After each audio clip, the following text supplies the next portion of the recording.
آزادی اظہار ہر ایک کا حق ہے، لیکن کہا جاتا ہے کہ آپ کی آزادی وہاں ختم ہو جاتی ہے جہاں دوسرے کی آزادی شروع ہوتی ہے۔ انٹرنیٹ پر مختلف ڈسکشن فورمز کی آمد کے ساتھ ہی یہ معاملہ کافی پیچیدہ ہو گیا ہے۔ ایسا ہی ایک مسئلہ انٹرنیٹ پر موجود social networking website Orkut پر درپیش ہے، جہاں دوسروں پر اپنی رائے تھوپنے کا معاملہ انتہائی سنگین صورت اختیار کر گیا ہے۔ انٹرنیٹ استعمال کرنے والے صارفین اورکٹ کمیونٹی سے اچھی طرح واقف ہیں۔ orkut.com مشہور انٹرنیٹ کمپنی گوگل کی ایجاد ہے۔ یہ ایک social networking website ہے جس میں آپ اپنے دوستوں کی مدد سے اپنا سماجی دائرہ کار وسیع کر سکتے ہیں اور پرانے جاننے والوں تک رسائی حاصل کر سکتے ہیں۔ اورکٹ پر مختلف کمیونٹیز سے آپ سماجی مکالموں میں حصہ بھی لے سکتے ہیں اور نئی کمیونٹیز بھی تشکیل دے سکتے ہیں۔ اورکٹ کا آئیڈیا ایک انوکھا اور کامیاب ترین آئیڈیا ہے جس کا ثبوت اس ویب سائٹ پر لاکھوں کی تعداد میں ممبرز کی موجودگی ہے۔ اورکٹ دراصل گوگل کمپنی کا متعارف کیا گیا ہے، اور اورکٹ کے بارے میں تقریباً آج کل ہر انٹرنیٹ یوزر جو انٹرنیٹ کسی نہ کسی طرح یوز کر رہا ہے جانتا ہے، اور گوگل کمپنی کے بارے میں تو کوئی تعارف کی محتاج نہیں ہے، یہ فارچون 100 کمپنیز میں سے آتی ہے۔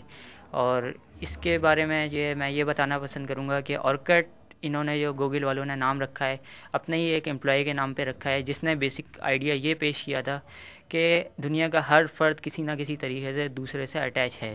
اسی بیسک پرپز کو آگے رکھتے ہوئے انہوں نے جو اورکٹ کو ایک کمیونٹی بیس ویب سائٹ اور سوشل نیٹ ورک بنایا ہے، جس میں فرینڈز کے تھرو کسی نہ کسی طریقے سے آپ جا کر دنیا کے کسی بھی فرد سے لنک ہو جاتے ہیں۔ اس میں مختلف کمیونٹیز بنائی گئی ہیں جس میں آپ کسی نہ کسی ٹاپک پہ آپ جوائن کریں اور ڈسکشن کر سکتے ہیں، اور ان میں اپنے ویوز اور اپنے پوائنٹس آپ پیش کر سکتے ہیں۔ تاہم مشرق و مغرب کے مخالف خیالات والے افراد اس ویب سائٹ پر یکجا ہونے کے بعد اپنے عقیدوں اور خیالات کا اظہار بھی کرتے ہیں، اور اس بات کا اندیشہ شروع ہی سے تھا کہ متصادم خیالات کے لوگوں میں مکالمے کا نتیجہ تلخی، الزام تراشی اور ناشائستہ زبان کے استعمال کی صورت میں نکل سکتا ہے۔ اسی لیے گوگل کمپنی نے اس ویب سائٹ کے استعمال کی شرائط میں ضروری ہدایت درج کر دی تھی، اور ان شرائط سے انحراف کرنے والے ممبرز کے لیے ممبرشپ ختم کرنے کا اصول رکھا گیا تھا۔ کسی یوزر کے لیے کچھ شرائط رکھی جاتی ہیں۔ اسی طرح گوگل والوں نے اورکٹ پہ بھی یوزر پالیسیز رکھی ہوئی ہیں، جن کے مطابق ہر یوزر کو جو بھی اورکٹ یوز کرتا ہے عمل کرنا ضروری ہے۔ یوزر کو یا کوئی ایسا لٹریچر ہو جو کسی کے خلاف جا رہا ہو، آپ رپورٹ کر سکتے ہیں۔ اس کی واضح مثال جو لیٹسٹ واقعہ ہوا ہے برازیل کا، یعنی برازیل کی حکومت کے خلاف جو کمیونٹیز بنی ہوئی تھی وہ انہوں نے رپورٹ کیا گوگل کو، تو انہوں نے اورکٹ سے وہ کمیونٹیز ختم کر دیں۔ تاہم اگر ویب سائٹ کی موجودہ صورتحال کا جائزہ لیا جائے، اس پر لاتعداد ایسی کمیونٹیز موجود ہیں جس پر ایک دوسرے کے عقائد پر کیچڑ اچھالی جا رہی ہے، جو کہ اس ویب سائٹ کی ممبرشپ کی بنیادی شرائط کے خلاف ہے۔ یہ معاملہ اس حد تک آگے بڑھ گیا ہے کہ بعض نامعلوم افراد نے ایسی پروفائلز بنائی ہوئی ہیں جن سے اورکٹ پر موجود مسلمانوں کی دل آزاری ہو رہی ہے۔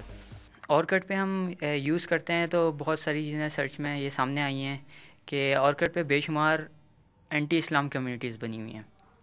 ان کمیونٹیز کا مقصد بیسیکلی اسلام کے بارے میں غلط معلومات اور غلط قسم کے خدشات جو ہیں وہ عام لوگوں تک پہنچانا ہے جو اسلام کے بارے میں اتنا نہیں جانتے۔ اور ہماری جو تازہ ترین سرچ کے مطابق یہ زیادہ تر کمیونٹیز جو ہم لوگوں نے آئی پی ایڈریس سے ٹریس کیا ہے انڈین ہے بیسیکلی اس میں، اور جیوش کمیونٹیز زیادہ تر ہیں جو اسلام کے خلاف لٹریچر اور مختلف مواد تقسیم کر رہی ہیں اور غلط قسم کی انفارمیشن عام لوگوں تک پہنچا رہی ہیں۔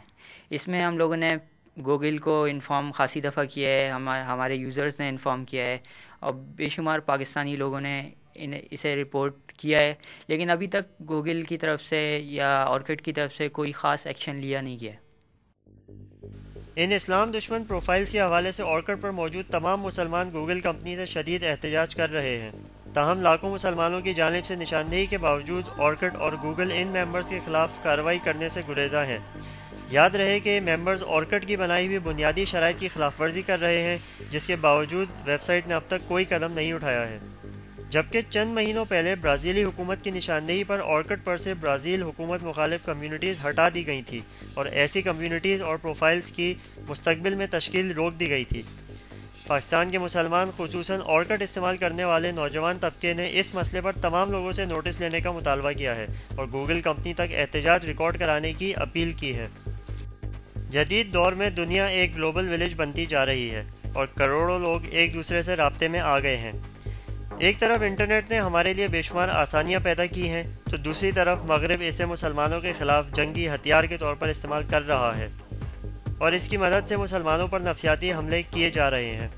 دیکھنا یہ ہے کہ اس مسئلے پر حکومتی اداروں یا ان لوگوں کی طرف سے کیا رد عمل سامنے آتا ہے جو اس مسئلے کو سفارتی طریقے سے حل کر سکتے ہیں۔ احمد تمجید ایازی، روشنی ٹی وی، کراچی۔